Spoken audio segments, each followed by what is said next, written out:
Hi, beautiful people. Welcome back to Two Girls, One Doc. One at Doc. My notes aren't loading, so I got to do my phone. So minor technical difficulties. Guys, please be patient with us. Bear with. You know we cannot be fucked.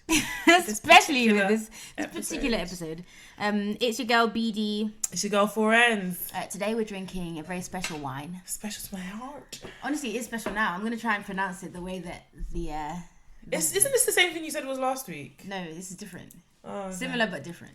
Same but different. Same but different. So, it's the Torres Floralis Moscatel Oro. Ooh. If you follow us on Instagram, you know that we down this delicious wine. It's a Spanish wine. With some chicken and chips.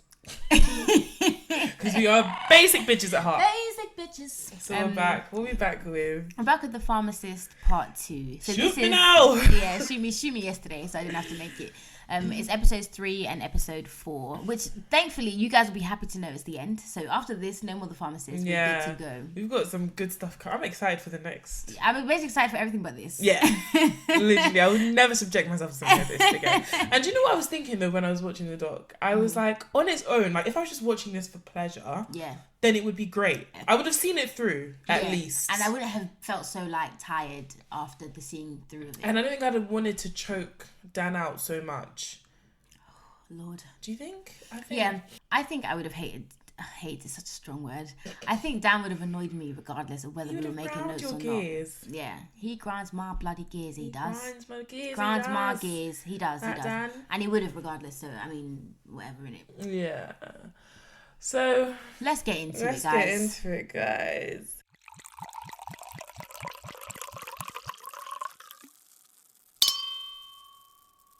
So we open up episode... If you remember where we left episode 3, Dan's life was in limbo. But then not really, because we could see that he was alive.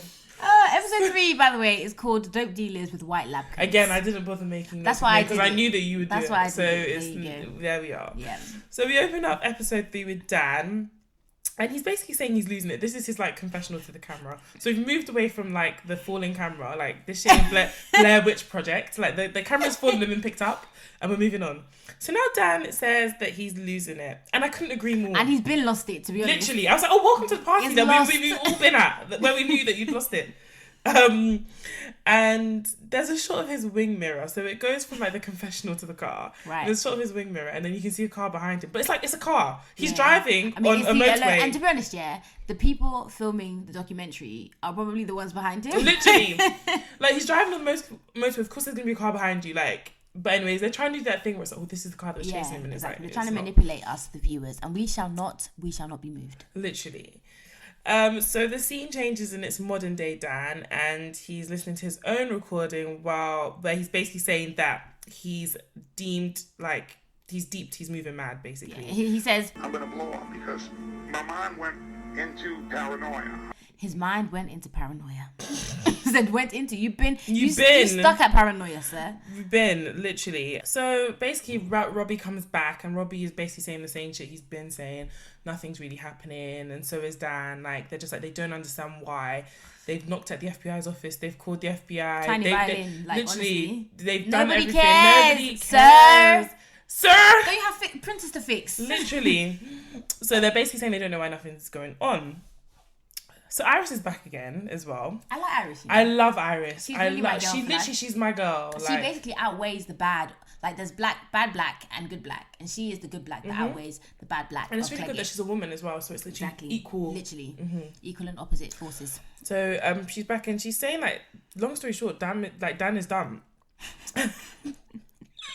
So she says, one of the reasons the investigation took so long was because we had to go from pharmacy to pharmacy to find the prescriptions written by Dr. Cliggett. So what she's saying is we had to investigate and do our jobs. Basically. So mind business. Mind your business.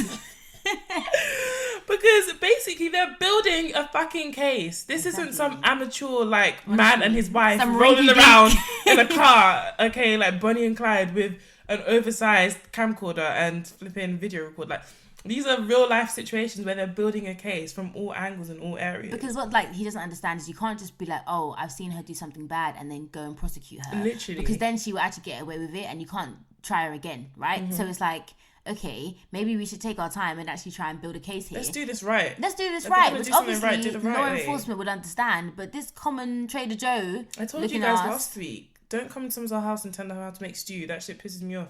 Like, I hate that shit. Don't do it. Don't do it. Please don't do it. So the DEA's office found that Dr. Claggett had prescribed, drum roll please, 182,723 tablets. Now, I didn't Within 1 year.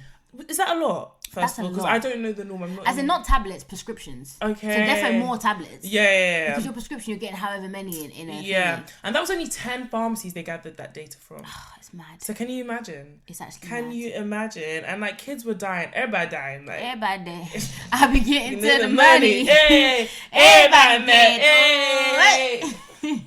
I literally did the dance, She did guys. the I dance. did the Call me, girl. So shit's going crazy in St. Bernard, basically, and people are robbing pharmacies, breaking windows. Like, it's like the crack epidemic that happened in Ninth Ward, but this is like Oxycontin. Yeah, which is it weird. Contin?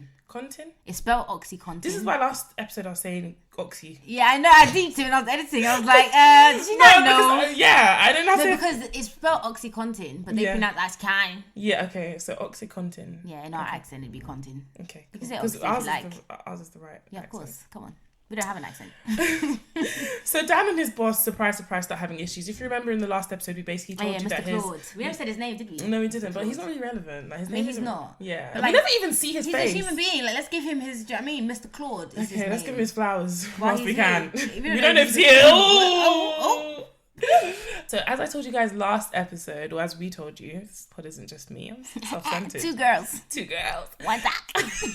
So Dan and his boss are having problems, like big problems now. And basically his boss is like, you need to chill out, stop asking all these questions and just fill out the prescriptions. Yeah, just do your job. Do your job, basically. Like, I do my job. Like, do your job kind of thing. So Dan's like, no, I'm Superman and I must save everyone. So Annie, Dan's wife, basically said that Danny and Mr. Claude got into tension over the prescriptions because Oxycontin does make the pharmacy a lot of money.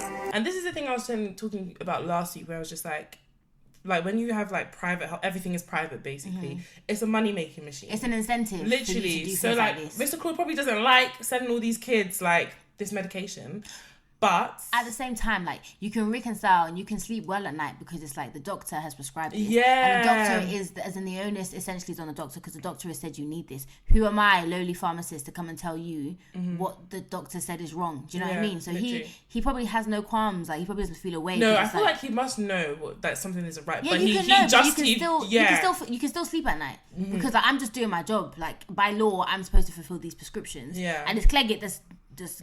Who It's am not- I? it's the blood They on might, my yeah, hand. they Yeah, might need it. yeah. I don't know. Who am I to know? Yeah. But Dan doesn't really have that. Dan is more like, I'm I Superman. know she's wrong. I will Captain Saber her, and I will save every drug Literally, addict. the one thing they told you not to do, stop saving these hoes. Where Don't save her. she don't want to be saved.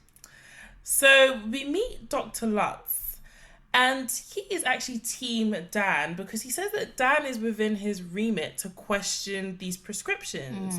And he says, Pharmacists are in a position to know which physicians are prescribing appropriately and which physicians are prescribing inappropriately.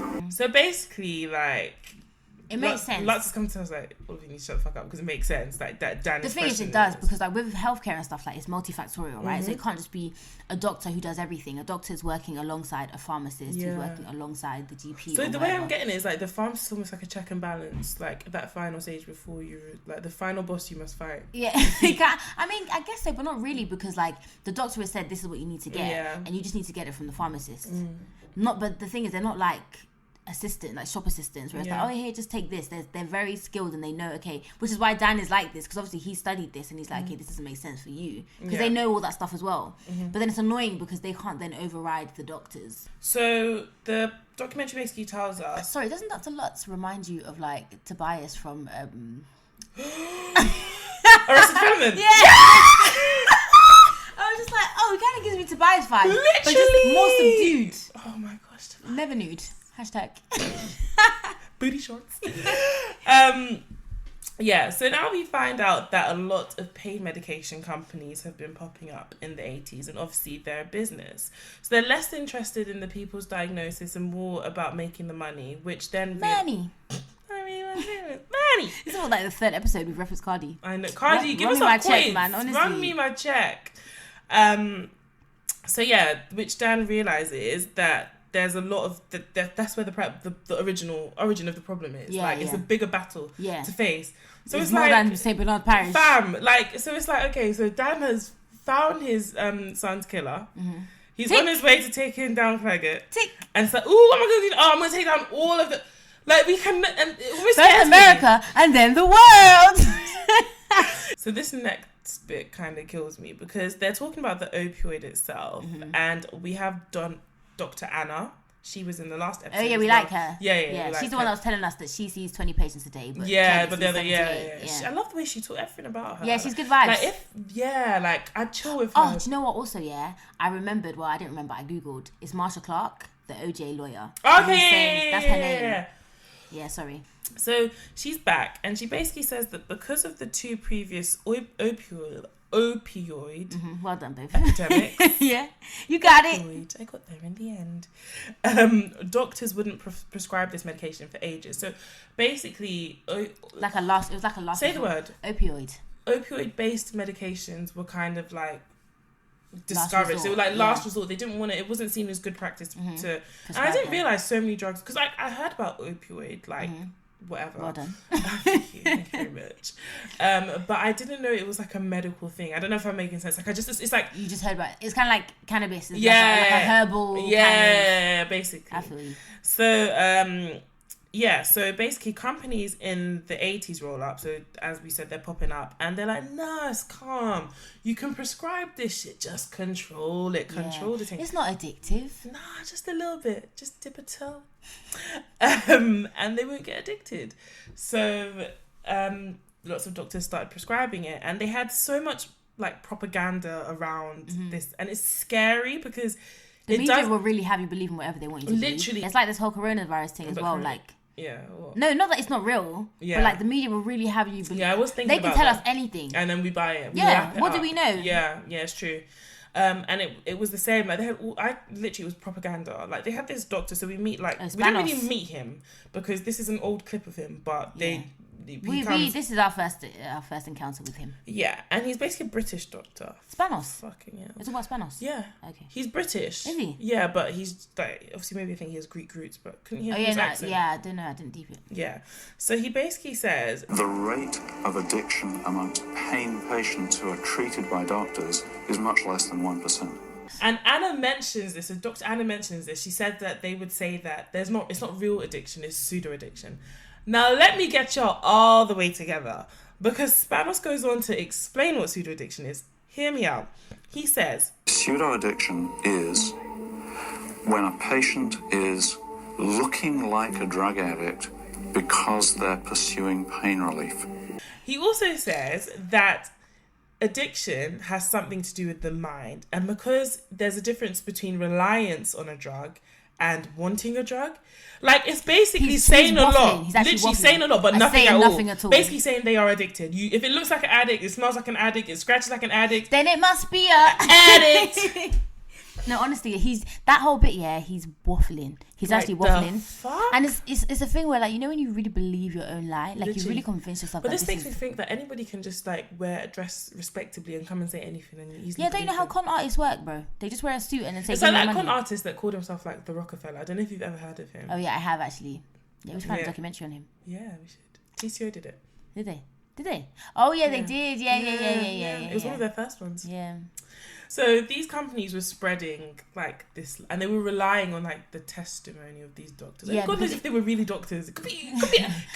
No, I think they were doctors. But I do think that like when doctors say anything, like people just believe anything. Yeah. So people have this like thing where like it's a doctor, so they think, oh my God, almighty. Yeah, because like it's this, and then we get into this a bit towards like why it took so long to get Claggett. It's because they're seen as like it's Claggett, you know. Claggett. Clegg with an E. Nigga, I don't care. She corrupt.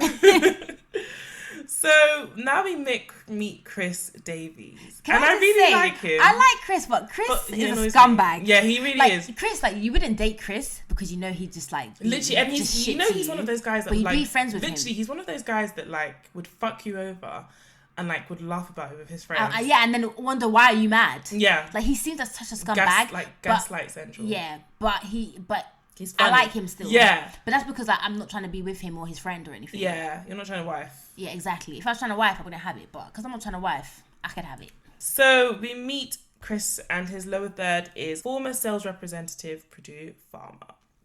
So just to kind of let you guys know, we will talk a bit more about Purdue, but they are the company that makes Oxy. And they're scumbags as well. Everyone's a scumbag. Everyone's a scumbag. And we will talk a lot about the family portrait. Did you have notes about that? And yes, they are. So he got into sales with them because he wanted to make money. And he says, I didn't know shit about shit with pain medication. I had no idea what the marketplace looked like. I just knew that people were making money. You know, I rate his honesty. And But it's bad him. that people cannot know shit about shit and they're selling you the shit. Yeah. It's crazy. Because all you have to know is just enough for you to be able to sell it. You don't have to really have any literally, in-depth anything about it. Literally none at all. And basically, this drug was, for all intents and purposes, it was FDA backed. Like, they had that little label thing inside that said it was approved. So, and it had words like, lower addictive properties. Yeah. Which is so funny because lower, like, implies you're comparing it to something. And what are you comparing? Is it what crack? is it lower than? Like, is it crack you smoke? Like, literally. And it's scary because it's like, these are the people that, like, they actually did have the backing of the FDA. Yeah. So nothing they were doing was illegal. But that's the whole problem with the OxyContin is that, like, it's actually legal. Yeah. So it's like, okay, and now? Literally. And I feel like for me, if I was ever in a situation where I needed pain meds, I don't even feel confident in taking them. This has turned me off. But it's all because even morphine is addictive. Oh, I've had that before. You know, when I had my operation, when I had my appendix out, I think they were giving me morphine. And I used to... It makes you like... Okay, so actually, heroin addicts say this as well. Like, when you inject it in your veins, it feels like this fire through you, but it's like a good fire. That's how it felt when I used to get my injection. And I used to, like, I can see why people get addicted because I used to get every 4 hours. And, like, when it would be 30 minutes to, I'd be like to nurse, like, make sure you're here, please. I need it. So Forenz is a drug addict, a former drug, a reformed. I am now clean. I've been. You clean are for the youth leader. You thought Jeffrey was going to be. Literally, I've been clean for over 10 years, guys. But no, you know what? Thinking back to the experience, I can understand why they find it addictive, and I will never forget that burning sensation. Like I think about it, so really. After this, I'm going to go for a school. I'm joking. No, but yeah. This is why I try not to judge addicts like that because you like clearly. And some people who are addicted start because they actually like I could have had that operation and been like, oh, I love this, and go and like get more kind of thing, or like sort of exaggerate your pain symptoms so that you can be prescribed more. And we'll see later on how other people fall into the world of drugs. It's really sad. It's sad. It really is. So they would go to pharmacists and sell this stuff as well because again, healthcare in America is privatized, so they actually sell the stuff to like pharmacists and doctors, which I didn't really understand. I think they do because they do these things because they do it with equipment as well, where they would like go to a doctor's surgery and say, okay, there's this equipment or there's this drug, like maybe you should buy it for your practice, or you should prescribe it, that sort of thing. So it's not necessarily saying like, oh, you have to have it. It's just saying this is on the market. Like if you want to increase your revenue or if you want to serve your patients better, then it would be worth having this. That's their job. But that would happen anyway because that happens even here. It would happen here. Because when you have all them, like, conferences and stuff. But they sell to the NHS. Because I used to work for a pharma company. And I knew the salespeople, they would like sell to the NHS. It's the same thing. It's like saying to the NHS, like, okay, look, there's this X-ray machine. But because the NHS, I just feel like because the NHS is linked to the government. Yeah, but they still need money though. That's why when Boris was saying, 250 million, that's what we're going to save on the NHS with the whole Brexit thing.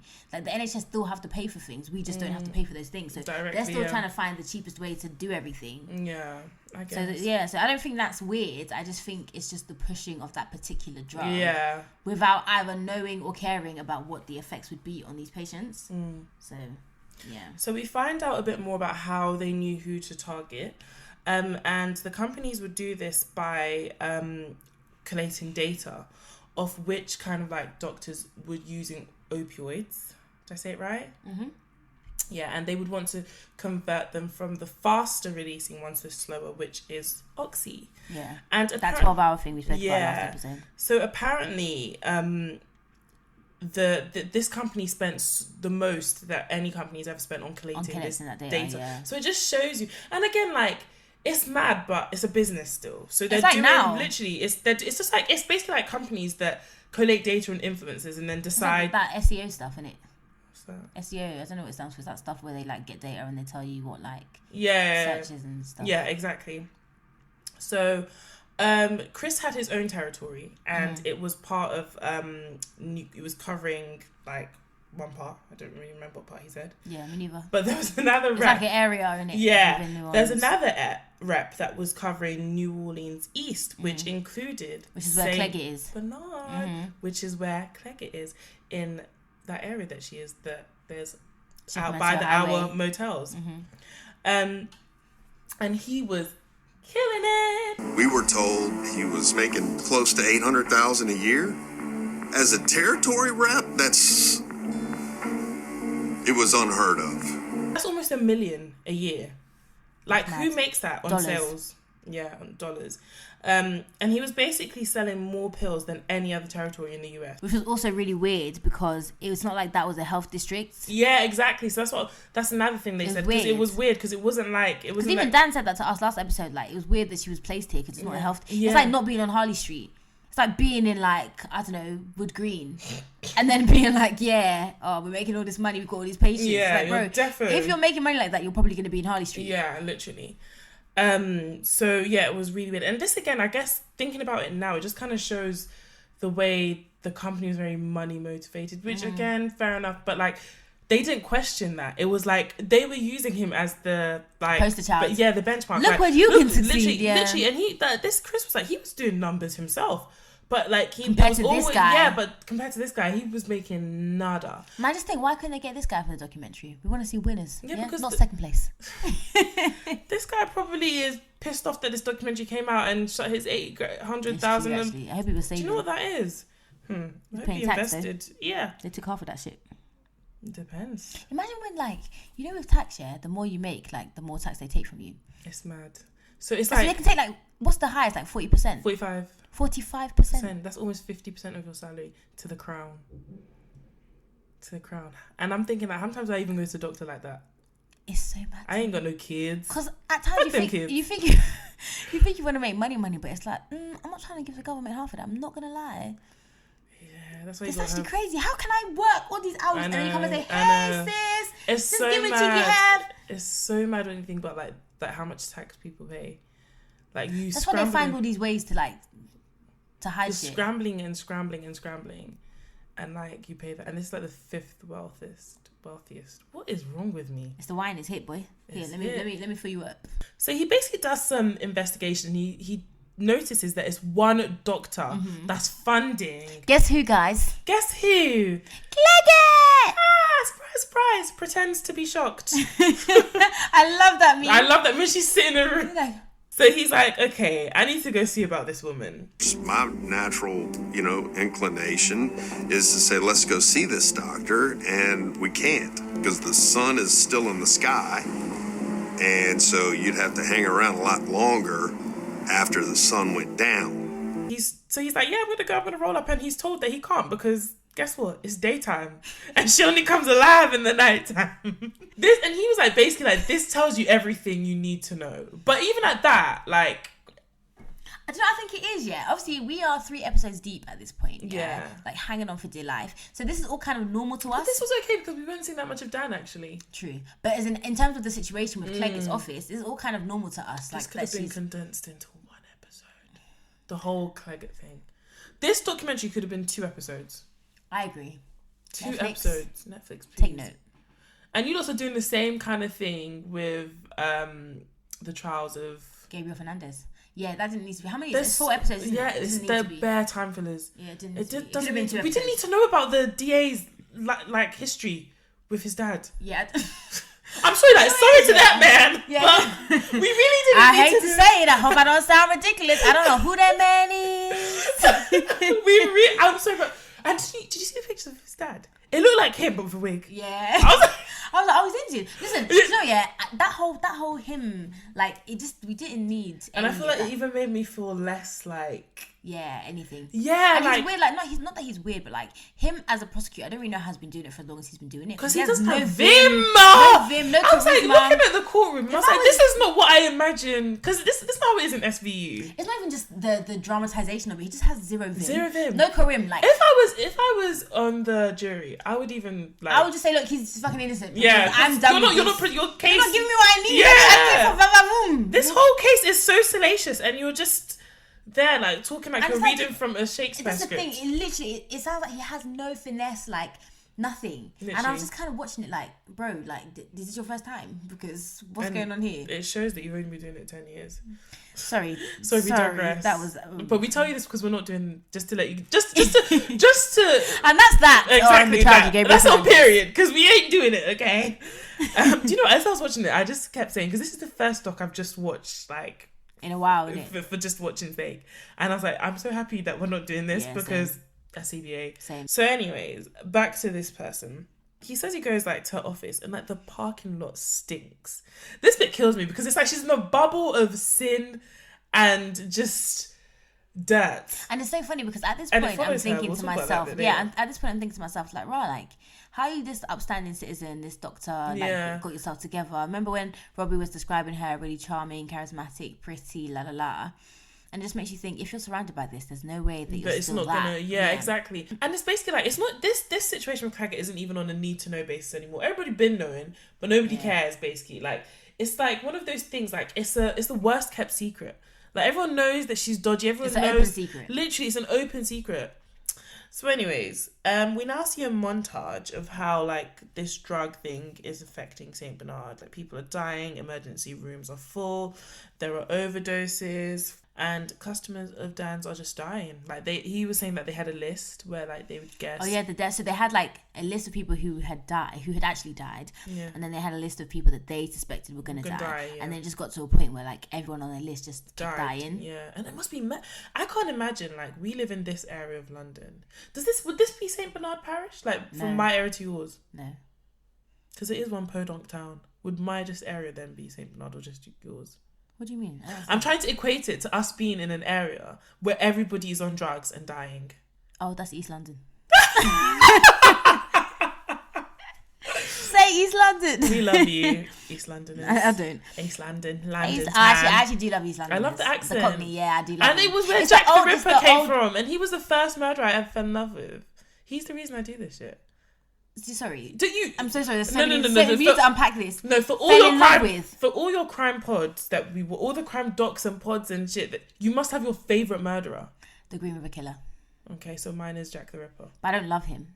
No, when I say love, I mean like the story. Yeah, like it's what made me be like, oh my gosh, I'm into crime.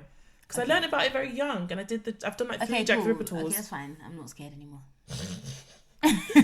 And then we have this case where there's a dad, a father, a carer, injected his 17-year-old son with 2 doses of OxyContin. Oh, that's what I wrote here. And he died a couple hours later. Like, it's so crazy to me because it's like, I'm sorry. They just skimmed past glossed over that. Yeah, they just skimmed past it. And I needed to understand the premise of that. Like, did he murder him on purpose? Was there like 2 drug addicts? Yeah, well, they just father and son doing up dope. Or what was it? Like, was he ill? Did he need the injections? But either way, it's like, cool, this is weird. But then we see a clip of the police officer on the news saying those prescription drugs were prescribed to him by a Dr. Claggett, Jacqueline Claggett, out of New Orleans East. So he literally is on the news, baiting out her spot. Like, he's blowing up her spot. Yeah, but wait, there's more because we hear about 2 ladies who overdosed at this guy's house. But the guy doesn't live in St. Bernard's Parish. He lives in Mississippi. But it turns out he's a patient of Dr. Claggett. Now, I did my Googles, innit? Oh, did you? I did my Googles. So I went on Google Maps, That's how you know I've been jobless the past week. From Mississippi to New Orleans is a 3-hour, 14-minute drive. Do anything for drugs. Honestly. Listen. Like, this is so dodgy. Like, I'm sure that... That's like me, like, when I used to drive to Newcastle. To get drugs. Literally. I could not imagine not doing that Flores wasn't getting drugs, but I'm saying if she was getting money. But yeah, seriously, it's crazy. Even to do that for the money that I was getting, It's crazy. It was ridiculous. It's actually mad. I thought about quitting my job every time I did that drive. I can't imagine doing that for recreate. That's what I'm saying. The addiction must be mad. It must be in the veins. Addiction, it's not like, oh my God, I'm addicted to rap. I'm addicted to sweets. I'm addicted. Like addicted is an it's actual an actual illness. It's... Sorry, I just had to point that out because I watched that bit and I was like, I'm sorry, what? Yeah, it was a bit mad. So after all that, like, we see all of that, then Dan suddenly takes a leave of absence. As he should have done, like, 3 episodes ago. He should have been fired. Not even, he should have been fired. Yeah, and it's like... The employment laws aren't that great there either, is it? No, but there's all their employment is, like, at will. So you can literally be fired on the spot. So I don't know why. That's what I'm saying. So I don't know why Claude was doing up long. Yeah, literally. I don't know why. Maybe, I don't know. Maybe he really liked Dan. I don't know. No, I don't. And they live in this big house and Dan is always on leave or recording shit. So I don't know how they pay the mortgage, but... Maybe, and he works as well.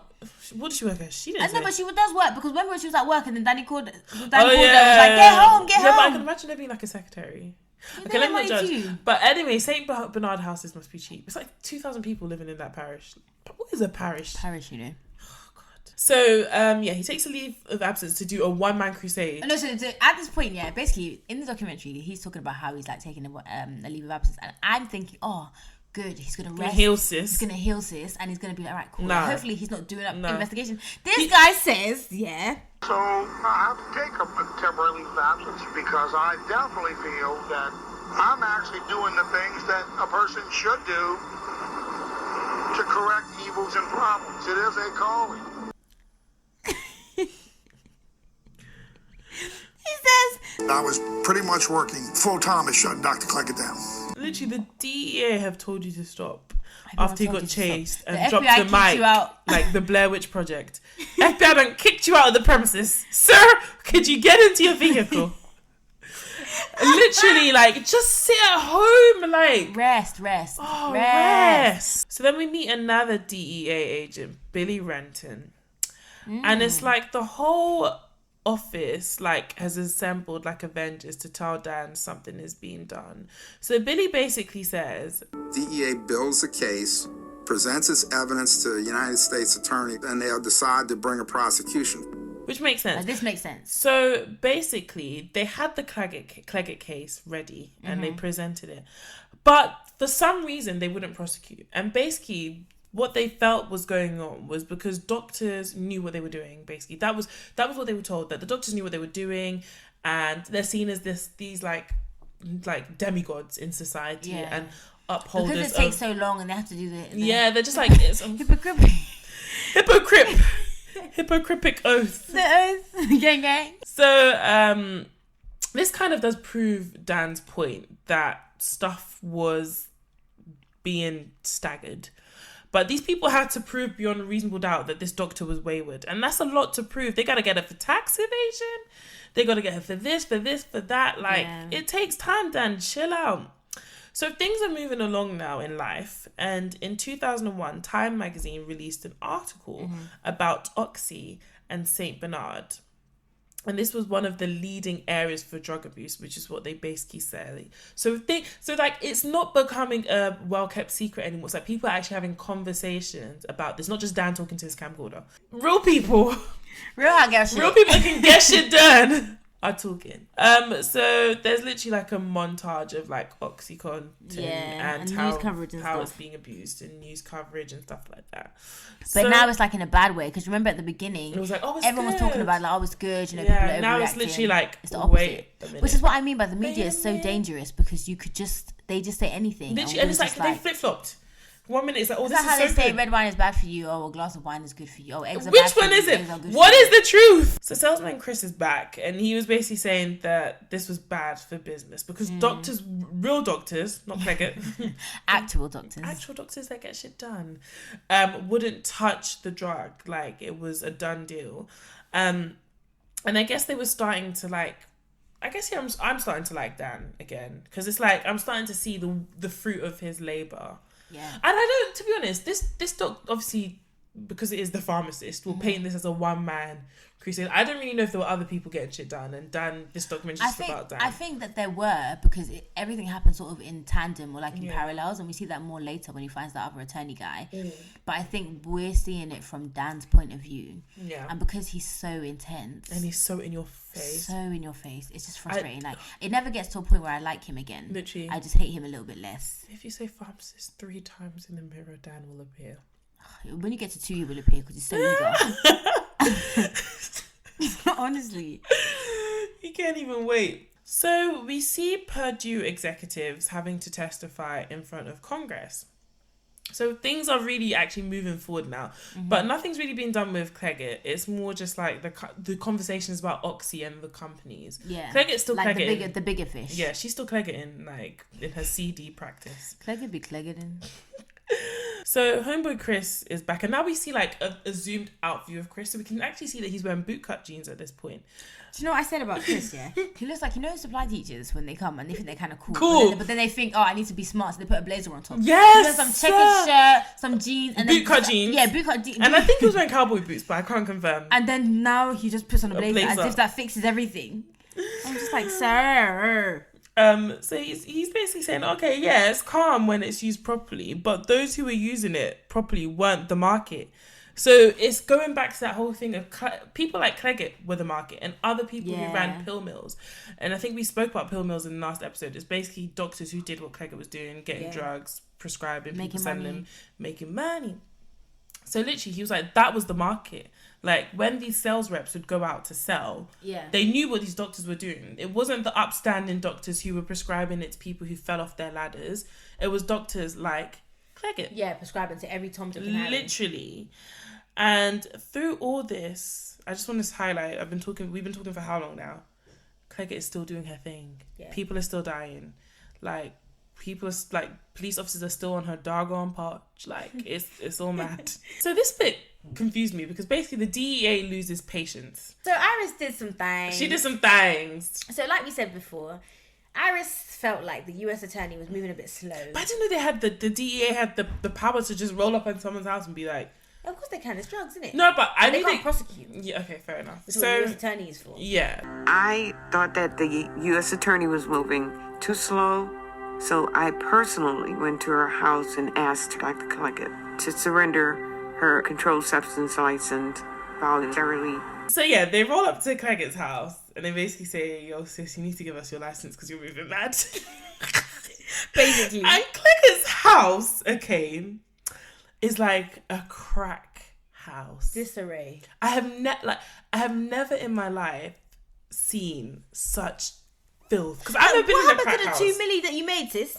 You couldn't get a maid. $2 million, you couldn't get a maid. There was everything everywhere. Yeah, basically. Literally, dirty pants on the floor, pill bottles everywhere. Some were empty, some had pills inside. Some had pills. There was papers all over the floor. Like, it didn't look like a habitable place. Let alone a doctor's place. Not necessarily that doctors are cleaner than other people, but are doctors crackheads? There was, in the living room, there was a kid's bike, just like there. Not like, on the way to the garden, you leave your bike. It was just there. Like, this had been its home. There was a bottle of E&J somewhere. Did you clock the E&J? No. Okay. It was there. Everything everywhere. I'm not surprised. And basically... Yeah, Iris says... We suspected that she was using prescription pills herself.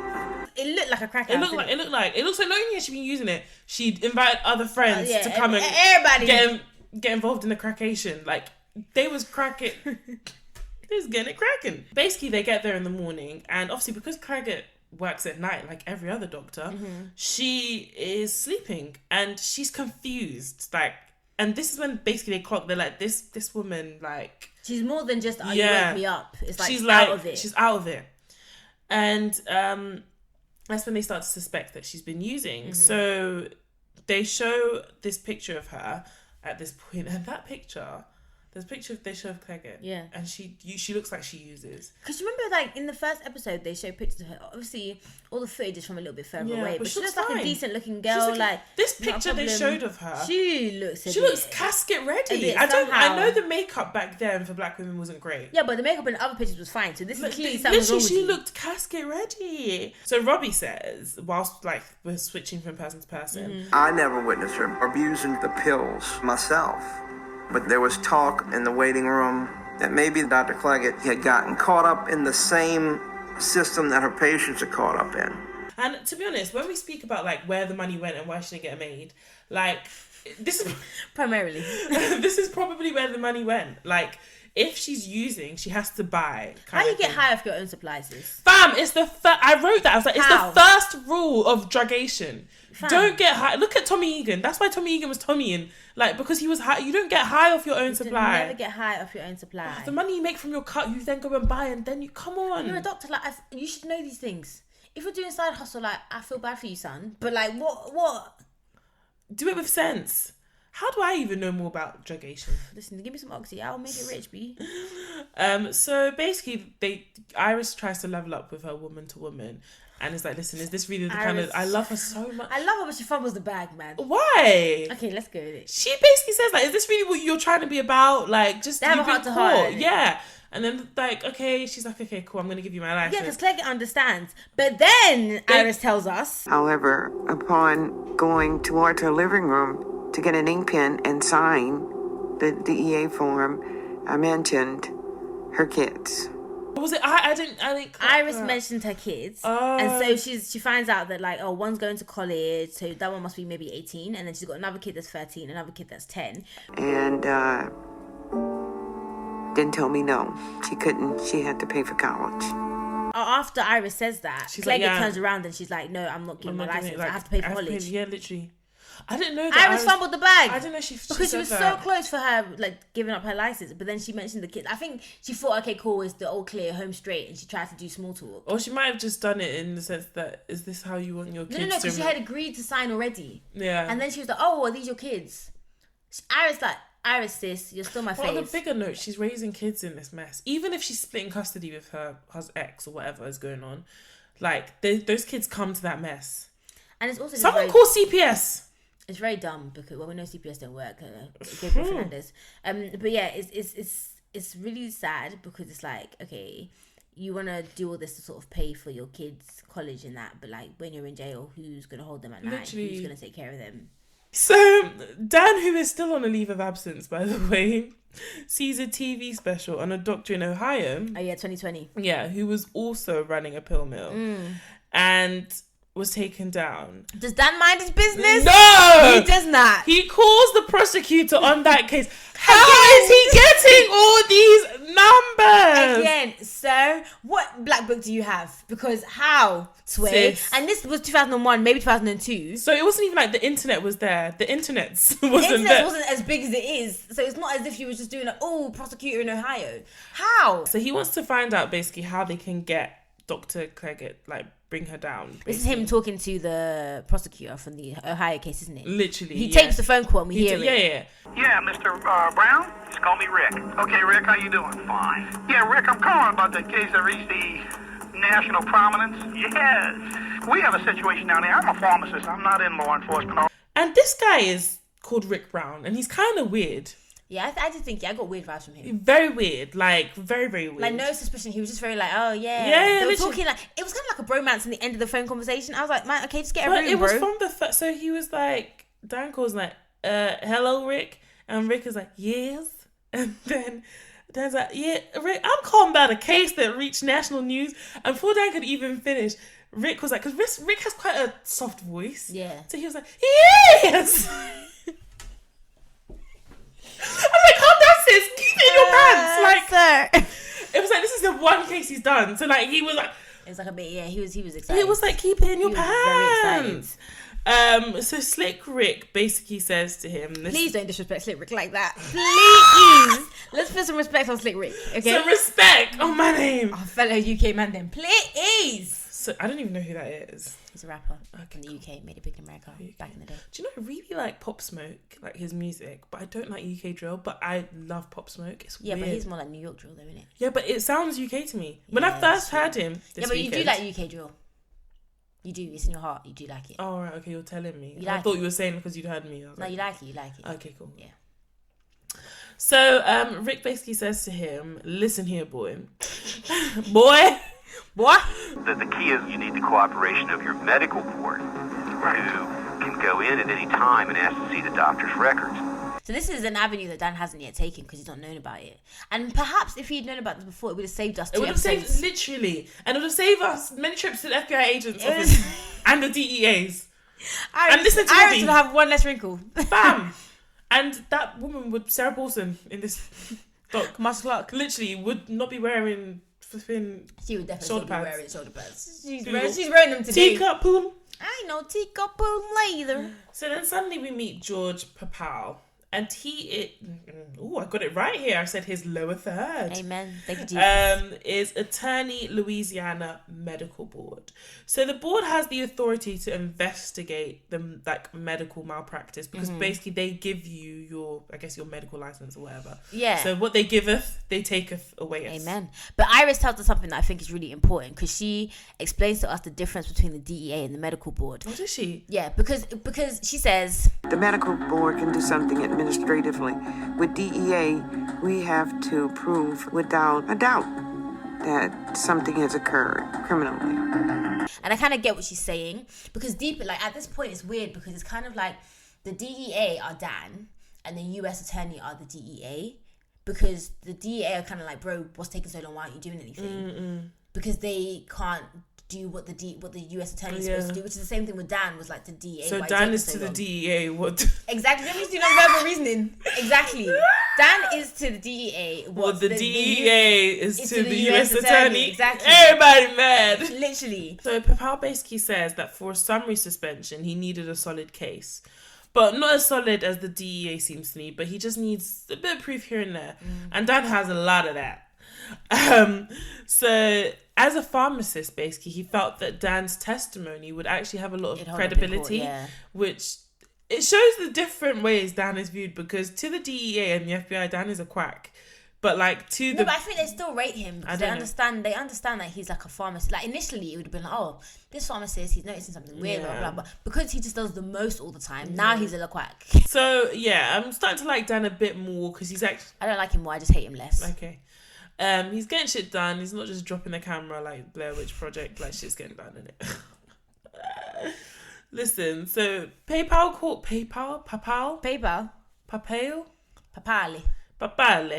calls Dan and says, Dan, you trying to get back in this Clegg beef? And Dan's like, hell yeah. And it's like, I sure do. I sure is. And it's like asking a cat if it wants milk. Like Dan's on it like Sonic. So on it like a car bonnet. Yeah. Why did I say Sonic? Is that a thing? No, on it like Sonic. Yeah. But then on it like a car bonnet. Is that a thing? I think that's also a thing. Okay, two things. Two things can Two be things can be true. Two things can be true. So Dan invited Papal to his house, and I don't think this guy was ready for the stuff that Dan had. Dan suddenly has an epiphany whilst he's talking to Papal. Am I rolling, guys? And he's like, I realize I'm out of the loop. The only way that I can get back into the loop, I had to go to work back at Bradley's. So Dan calls up Mr. Claude, bring, hello. And he's like, can I come back to work? So him and Claude finally speak, and Claude's like, yeah, cool, calm, like you can come back. And this made me feel like Claude really likes him, because if it was me, I'd be like, no, you can't come back. He's like, you can come back, but you have to leave your tape recorder at home. Does Dan listen? Of course not. No. He takes that and he's still harassing people. But that's what I mean about Dan and why he really, really annoys me, because it's like, fam, you give a man an inch and he takes a mile. Literally, like they've given you your job back. And I get it, he didn't really care about the job. He was just doing it to bring down Clegg. But still, like, leave the, like... That was his job before. Like, at this point, okay, cool, your son's died, you're grieving. Okay, cool, it's no longer an excuse. Yeah. Like, your son being dead is no longer an excuse for us to allow this behaviour. Yeah. Literally, like, we had an agreement. Stop harassing the customers. You've done your bit. Like, it's not like I'm saying, look, hush, hush, keep it down low, don't say anything. You've spoken to every possible federal agency that you could. Literally, and gone to their multiple homes. times. You've been there, you've visited. Like, you've done everything you could have done. Like, chill, take time. Even at this stage, if Dan had taken his seat back, he still would have gotten like some citizens award. Like, he's still done a lot more than... He would have had the accolades. Literally, like, he would have gotten his flowers 10 times over. Like, you could actually have rested. I'm done with this guy, man, honestly. So basically, Dan is back on work looking for what he calls a smoking gun. And basically, this is just like something incriminating. Yeah, Dan feels like... I wish you guys could see BD's face. Can you please? Dan basically deeps that, like, he has to be in the thick of it in order to, like, find information. The smoking gun. Literally. And him being at home with all his boxes of tape recordings isn't going to help him. Literally. So... And he's still doing what he was doing before. Yeah, literally. So basically, he says one day, like, he's still jacking and jiving. Shucking and jiving. And basically he says, well, and do you know what? Just even saying that reminds me of how far we've come in this documentary. How did we go from, like, jacking and jiving and shooting and Scarface to Scarface is a distant memory, honestly, because the shout out from Scarface if you're still alive. I don't think he would be. I don't know, he's probably in jail. The shock from it was Jeffrey is long gone. It's long gone. It was actually 3 years ago. It feels much.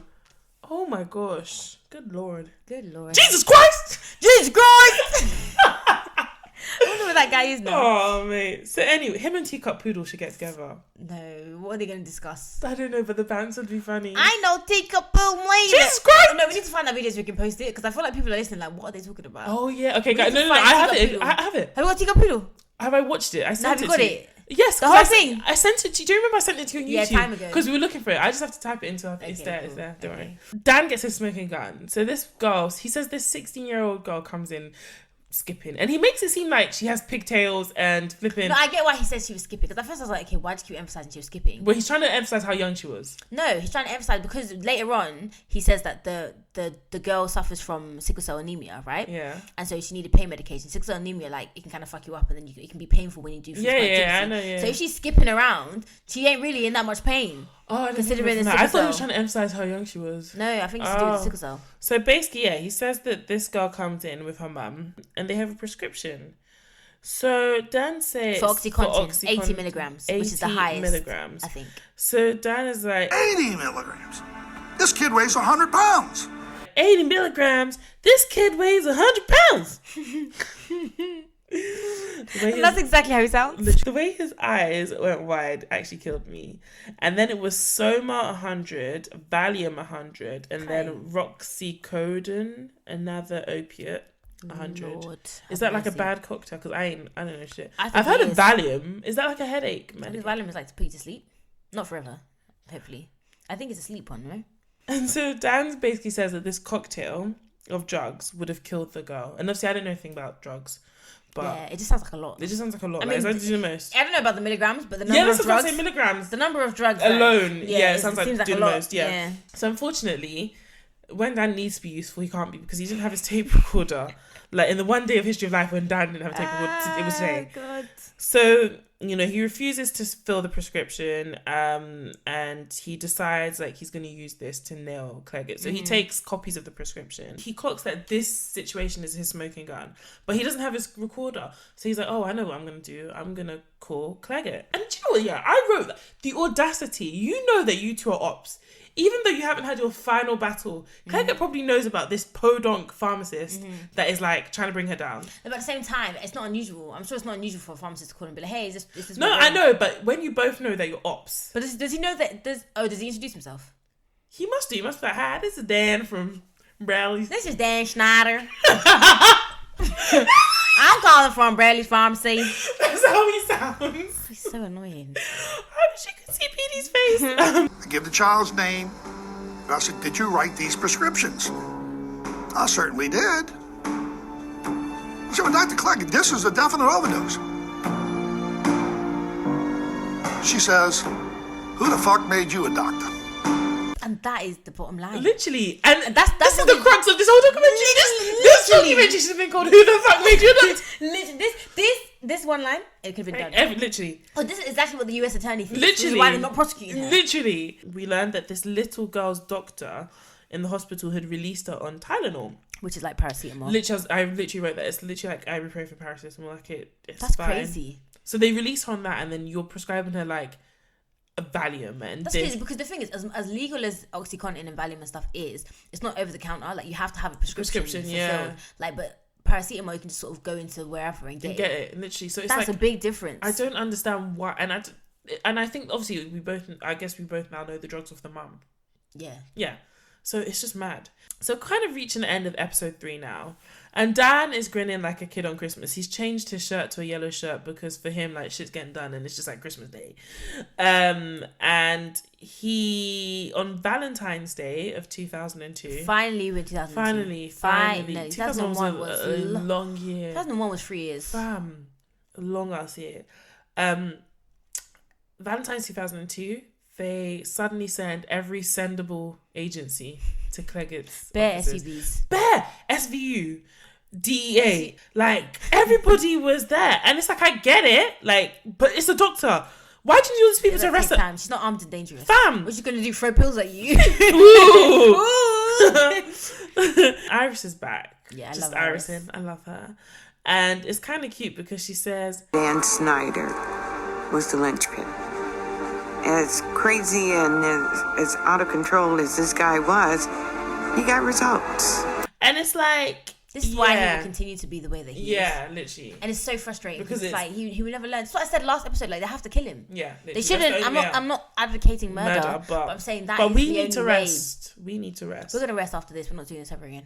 Okay, good. I'm done. So they found her in the office with racks on racks on racks. Hey, bare money, bare stats, bare, and prescriptions that had already been signed. signed. Yeah, they just were waiting for a date and the name of a patient. Like she was really running a factory here, mill for the real. The efficiency, you have to admire it. And apparently when they served her, she was quote unquote mad as a hornet. Never heard that one before, have you? Mad as a hornet. Yeah, I think so. Hornet of bees. Yeah, I think I've heard that before. Okay, that makes sense. And yeah, so we end the episode with them prepping a middle-aged black woman with a questionable wig for an interview. And she's sitting down and is getting all ready and they're giving her papers. Who could it be? Who could it be? Emoji eyes, emoji eyes, emoji eyes. Episode 4! It's Cleggett. Did you know, but the documentary could have ended here. But the thing is, I was very like, I'm over it. And at the end, I was like, they got Cleggett. Because this whole time I was thinking, we've never heard from her. Yeah. We don't even know if she's still alive. Is she in prison? And I was like stopping myself from Googling to find out what happened. Oh, I Googled. I stopped myself from finding out. So then when I saw her, I was like, Cleggett. Literally, I Googled. So the open episodes. The episode opens. Tunnel of Hope, episode 4. And it's still this black woman shuffling papers. Like, how many papers did they give her? I don't know what the hell they were. Hella papers. Fam. And yeah, we finally get the on-screen text, and it's Jackie. And I can't believe they got her. I'd never come on a documentary where they're slandering my name, especially if, because we're going to learn that she doesn't think she's done anything wrong. Why would I come on this kind of documentary? But they probably would say to you, come and defend yourself, tell your side of the story. So there's something off about her appearance. We'll talk about that a bit. Yeah, she does seem a bit like she just not seems with it. Yeah, she seems not with it. She seems like she's on oxy still. Yeah, and she sat on a chair. She's wearing like black leggings, a top, and like she just seems off. She seems older than her years as well. She doesn't seem 50. She seems like she could be like 70. And black don't crack. But she seems like... She looks like she's like a good for... She looks like she looks good for 70. Good for 70, yeah, literally. Something is not... She doesn't look like the woman we saw in the pictures. Exactly, yeah, it's weird. It's so weird. So the interviewer says... I love when documentaries do this. What, when they talk? When they have like the director or whatever, like talk. Asking questions and you hear it. Yeah. I love that. Turns you on. A little bit. So the interviewer says, tell me about that day. And we don't know what day they're talking about, but she's telling them about it. And she was like... That was probably the most difficult day of my life. That was probably the most difficult day of my life. I'm thinking they're talking about the 14th of Feb 2002. Really? I'm thinking, because there's holidays and we haven't heard from her. Remember, that was the biggest day, innit? That was like the day. The D-Day. So... on-screen text tells us it's Valentine's Day of 2002, as we remember from last episode. They're talking about the day that every sendable agency, literally every sendable agency descended upon her office. And we know she's talking about D-Day. So immediately, I really don't like Cleggett. Yeah, she's not likable. She's not likable and at seems all. Like she's been very like not politically correct, but like very like kind of like witty, like not witty, arsey with the answers. Yeah. And very like, oh, like I can say this and it's not wrong, but it's not right. Right. Technically, yeah. I can say literally, and you can see her slimy, beady little eyes, like, and she's calculating before she says everything. There's always like a long gap. Before Yeah. So she's basically making bare excuses first off, and it's like at this point, like you got. Like, just come out and be like, yeah, like, there's so many things she could say that would have made her a bit more endearing. She could be like, yeah, like, I had kids and I needed money. We get it. America's expensive. She could have just been like, I was on this shit myself. She never does that. Yeah, but she never does that. But the case is like, move on and just be honest. But like, she's still like, she's wrong and loud. Yeah. Loud and wrong. I don't know, man. I feel like if she admits it, it's all over Jackie. Do you know what I mean? Literally Jackie, because she is Jackie. So basically, she's saying she did her job as a physician, and pain is subjective. So how was she to know that these people walking into her office weren't in pain? And and then this bitch says that they snatched away her license. Like, sis, you were doing up Pablo Escobar. It's not like they just came and snatched your license, like Jermaine snatched the crown. Like, your license needed to be taken because you were moving mad. And the director asked her, "Do you remember any of your patients dying? Have you got that bit?" Yeah. And there's like a long gap. Pause.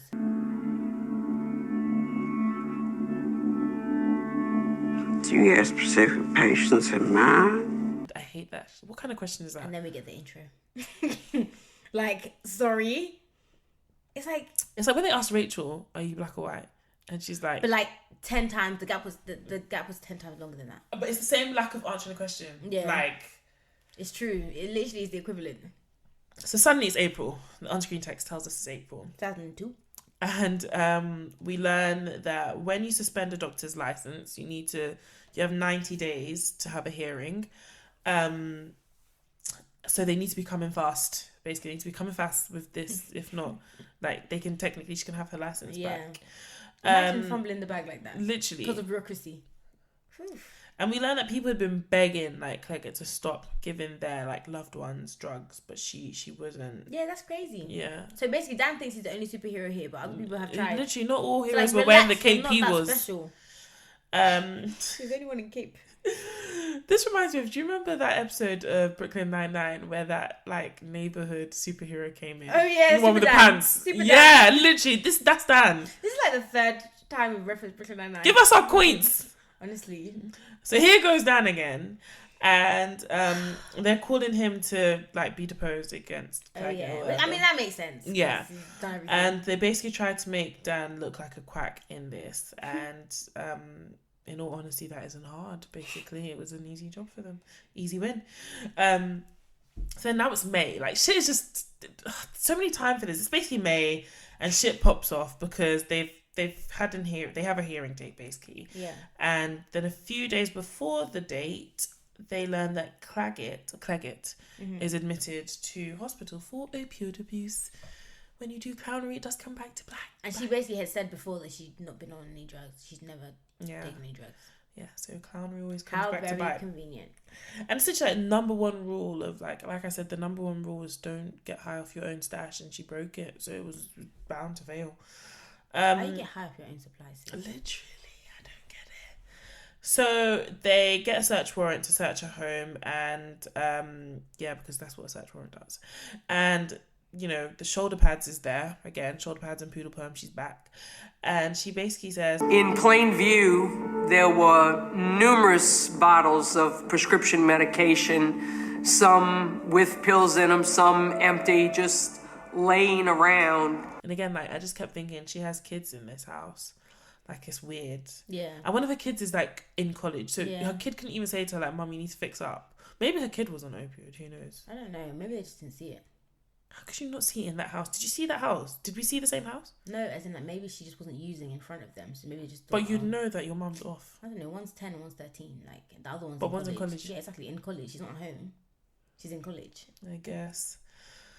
So now Clegg is saying like she never self-medicated or was like suffering from addiction. Why you always lying? The way she responds as well, she's like, Yeah, like, it's so deadpan. Like, are you there with us? If you don't want to be here, why did you agree to do this? Like, you don't have to be here. Like, have Vim if you're going to be here. It's really, really weird. It's so yeah, like... she's just weird vibes. She seems like she's still on something. She's very weird vibes. Well, she did so much of whatever she did. That it's just now her personality. Residual, yeah. I don't know if it works like that, but it seems to be that way. So they terminate her license and she doesn't have to admit to any wrongdoing, which is like, what the fuck? It was... That's what I'm saying. This is why she can do what it's true. So it was only years later, like, the prosecutor decided to charge her, which is weird. So, like, all this stuff has happened. They found the drugs and they still don't want to charge her. It doesn't make any sense. Yeah, but they have to prove that she is prescribing the drugs illegally. And she's already said, well, look, they told me they were in pain. They told me what. Yeah, so I guess it is very difficult to prove. Yeah, which is why the US attorney was, like, stalling. And it's a doctor. And it's like they were saying, it's like kind of like you're setting a precedence, because if we now take down this doctor, okay, cool, so then what's to stop the next doctor? Whatsoever, so it's difficult. So Danny Boy's back and he's got on another yellow shirt, and he's been subpoenaed and asked to bring all his amateur documentary stuff with him for this hearing. And Chris has been subpoenaed also, and this is why, like, literally, it's just mad, because they're asking him about what he knows about Clegget and the promotion of Oxy, and Chris is just answering the best he can. And basically, after he leaves, he basically says, and I remember being relieved when I walked out, and I remember having my mind made up when I walked out that I got to get the fuck away from this. The fuck? ASAP! VFUCK! ASAP, literally. She says, like, the fuck. And I was just like, ASAP! I didn't blame him, sis. And so, again, a few kind of things happen. But then, long story short, we find out that Clegget was in a car accident. And this explains... But again, this was a couple of days before whatever the next hearing was. Yeah. It's like, sis, what kind of luck or planned accident was this? Some people say it's poetic justice, because after this accident, she is prescribed Oxy. So we learned that Clegget sustains a broken neck. They call it the hangman's fracture. Yeah. So it's basically literally the fracture someone gets in their neck when they hang themselves or they're hung. It's like you could have died. You can die from that alone. Like, this is not, I had a cheeky fender bender. Like, this was an actual died. Collision, an automobile accident, a vehicle. She has 2 brain hemorrhages and 5 skull fractures. And after this accident, and she said she was intubated. The reason why I sound different is because I was intubated for 6 weeks. My voice is now higher and squeakier. So she says in a very cocky way or manner, after saying she was on Oxy, she says, and I had no problems with it. It actually helped alleviate a lot of the pain. And she does that, like, stupid face people do when they're being, like, snide. Like, snarky. Yeah, like, okay, bitch, but you were addicted to it before. Not as far as she's concerned. True. So she's finally brought to trial, even though she's, like, in a wheelchair and stuff like that. And she's looking at 20 years and a fine of $1 million, which is calm, because after that she's still... she's still going to have $1 million in the bank. So you're chilling, sis. She saved all that money from not having it made. So. Literally the raggedy bitch. So this accident actually works out in her favour. I don't get this bit. I don't know why it would, but whatever. And she's only charged with 1 count of conspiracy to prescribe a controlled substance without a legitimate medical purpose. As opposed to being charged with 37 counts of conspiracy to distribute controlled substance. Which is what she should have been charged with. 37 versus 1. So basically what that means is she wasn't practicing medicine, long story short. It's a very fancy way of saying she wasn't practicing medicine and she was a glorified drug dealer. Basically. So Clegget now comes and says she pled guilty to 1 count even though she knew she was innocent. I've never seen this grandeur of delusion. Is that what it's called? The thing is, when you really believe your lie... Yeah, it becomes the truth. Really, it's the truth. Because literally the next bit she was like, she was dreaming and she used to dream about practicing medicine. Sometimes she'd wake up and feel like it was real. So after Clegget got shut down, new clinics were basically popping up. Mm-hmm. And new doctors were opening pain clinics to meet the demand that Clegget had left behind. So Dan says... A lot of people felt it was a hopeless situation. But I saw the drug problem as a dark tunnel that we were in. And I had a dream that maybe, just maybe, that there could be light at the end of the tunnel. Okay, Martin Luther King. So he has a new mission, and it's just like cis rest. He's going to school, speaking, and Robbie will be like in the this is like Parks and Rec when Leslie Knope had her first like town meeting, and then she told that girl, what was her name? With the black hair. Yeah. I don't remember. What's her name? It's gonna piss me off. April. So Leslie was doing her first like town meeting or town hall or whatever, and then she told April to pretend to be one of the Pawnee residents to support the motion. Yeah. And then someone clocked. Oh, that shit. Guys, if you don't watch Parks and Rec, The Office, you can't fuck with us. Yeah. You can't sit with us. You can't sit with us. So then Dan is doing his shit. He's organising meetings and stuff like that. And then, unfortunately, Hurricane Katrina hits. Yeah, just before, a few days before the town meeting is supposed to happen. Which is really sad because you see like a montage, and obviously you heard about like Katrina, but everyone knows about Katrina. This is 2005, right? You don't know the damage like this thing actually did. And then you start to see this montage of like houses and people literally losing shit, and like the sheriff said he was called and he was told like, you need to get everyone out of your house. There's going to be significant loss of life. Literally, if everyone needs to go, like everyone needs to bounce. All we learn is that like basically their house is ruined, and we keep seeing this like juxtaposition between home videos where the house is fine and then like now. But luckily for us, whoop-de-doo, everything was destroyed except for these tape recordings. And Dan unfortunately sees this as a mission, like as a sign from God. So Dr. how do you pronounce her name? Lemke. Lemke. I don't know. Is back. That's Anna. Back. And that's Anna, right? Yeah, Anna. And she says, in 2007, Purdue Pharma was convicted of misrepresenting the abuse liability or the addictive potential of OxyContin. So finally shit's happening, like the underdogs are being taken down. Yeah, they had to pay $600 million in fines. Literally $634 million in fines. And then they doubled their sales force over the next 4 years. So that didn't really hurt them too much, I'm assuming.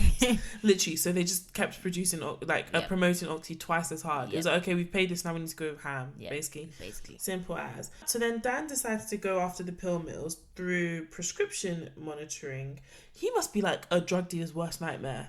The thing is, I understand what he's saying in terms of this. Like, having a drug monitoring program is good because it just means that like you'll know what people have gotten, so it's harder for someone to like get pills that they don't need or earlier than they need it. So the program passes and basically everybody's getting arrested now, and it becomes harder to get Oxy. So everyone moves to heroin. So it's like he's just creating new problems. Honestly. And I get it, but it's like when you pop a pimple and then you don't clean your hands and then another one pops up. Like you're not literally like you're not doing anything. Like I get it, he's doing something, but he's not really doing anything. Yeah.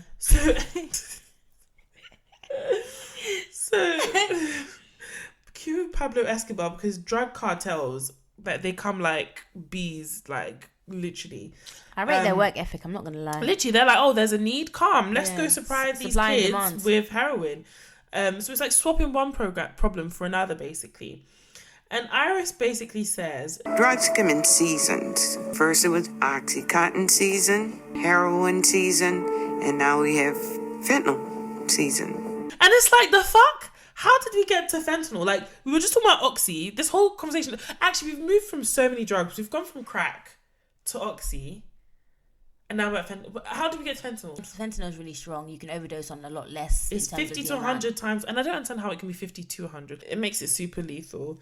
And basically, they're kind of mixing this into the heroin, basically. Yes, people don't know that what they're buying. Yeah, because when you buy drugs on the street, it's not like it comes with like a breakdown of everything that's in it. So they're taking the normal amount that they would take, which usually is not going to kill them. But then it has fentanyl in it. They don't know about. Yeah. It's more potent, they die. So suddenly we're in 2018, which is fine because we're moving on. Like, we can be done. And we're learning that everybody's trying to sue Purdue, like every state basically. So Dan in his yellow shirt are looking super happy because the attorney representing St. Bernard is his high school buddy. Nice. And he trusts him. And he says, and then as he's saying this, there's like a scene of Walter, which is really good cinematography, sat in his office. And suddenly we see the Sackler family. And they look like, if purging, I don't know if you guys have watched The Purge, if purging was a thing, this family definitely would have rounded up they would have procured, is that the word? Sis, I'm not here. They would have obtained a few people to purge and kill. They look like that kind of family. And everyone looks old and casket ready. Like they look like they propped the dad up from the grave. They look to take that family picture. However, whatever you're imagining right now, that's what they look like. So we find out that this family's worth $13 billion. And prior to today, they've evaded any personal responsibility. You basically made all that money from OxyContin. But then it's like, and it's what people say about like billionaires in general. They're like, this is why like billionaires don't make sense, because it's like people say, okay, it's from hard work, but it's never not off the backs of someone else or exploiting. Yeah, it's got to and be literally there's some way on some level where it's exploitive. Like it has to be. Because it's not how hard you work. There was this video, I think it was like a TikTok. Was it about the rice? Yeah. And Jeff. Yeah. And it's like, it's actually mad. When I saw that, and I was like, and I deeped and I was like, it's actually mad, because there are people in this world that can't afford to eat. That can't even afford the rice that boy used in that video. Literally. Yeah. And it's like, for someone to have all of that, it's crazy. And it's not to say that like, oh, just because you made it, you have to give it away. It's not that. But it's like, there is something dodgy about you being able to obtain that much money. While like, the someone imbalance, else has such little. The imbalance doesn't make sense. Yeah, like, and it's not like the majority of the people that don't work. Yeah. To add all in like insult to injury, they decide this family decides to go into addiction management. It's like literally like there's adding salt to the room. So how are you you're basically, what you're telling me, is that you have caused my addiction with your product, cool, and then you're gonna fix my. I don't know why you kept the wig on for so long. I've removed my wig. I don't know why you kept it on for so long. Like, be free. This one hit. But yeah, so they would cause your addiction, and then they would charge you to make you addicted, and then charge you to fix your addiction. Literally, and literally, Dr. Anne Lemke says, when they were promoting OxyContin, they would repeatedly say that addiction and pain have nothing to do with each other. But then when they got into the addiction treatment business, they said addiction and pain are inextricably intertwined. It's like, what is the truth, sis? So we see Richard Sackler, the former president of Purdue, being deposed. And they're asking him all these questions about addiction and Oxy. And like, he's basically saying, nah, like, Purdue's not responsible. Yeah, as far as I'm concerned, computer says no. Literally. Computer says no. Every question. So we're coming to an end now. Thank Jesus. On-screen text tells us that since 1996, Oxy sales have totaled more than $35 billion. And Purdue has now filed for bankruptcy. Back in St. Bernard, there's a fun fair. And we see Robbie. Did anyone else do a fun fair, yeah? Yeah. It reminded you of when Dan I remember was you been like, kids are dying, kids are dying. And you were like, fun fair, kids are dying. Literally. I was like, children are dying. And Chris was like, Daddy, shut up. Hello, FBI, this is Dan Schneider. And I'm a pharmacist. And Bradley's. And this here boy came in with an Oxy prescription. 80 milligrams. No, ain't that, son? Point. Oh my god. So yeah, that is fun for Robbie's basically like driving a cab, and he's a cab driver. I would not get into any cab he was driving. No, this bit was actually, I thought was really nice. Yeah, no, it was nice. But I'm just saying, like, if he pulled up and he was your Uber driver, would you get in? Yeah, and he's going. He looks weird. So basically, he says that like he sees people he knows, because like obviously St. Bernard is like a podunk town, so everyone you see, like you 10 know. of them there. Literally, there's like 10 people, you know them. He basically says like he sees people he knows, and then he like drives them as a driver, as a cab driver to the 9th Ward, which I'm surprised is still on and popping for drugs. I thought we'd moved on from that now, because people in St. Bernard just buying and selling. No, but crack is still there. Crack is like a bait. I feel like crack will always be crack. Maybe people will try a couple things, and you know. But they'll always come back to crack. Always back to crack. Back to crack. And yeah, he says he drops them, and you just know that they're going there to get... What's dope? Dope is weed, I think. No, dope isn't weed. Dope is more. I think it's heroin. Is it? That's dope. That's heroin.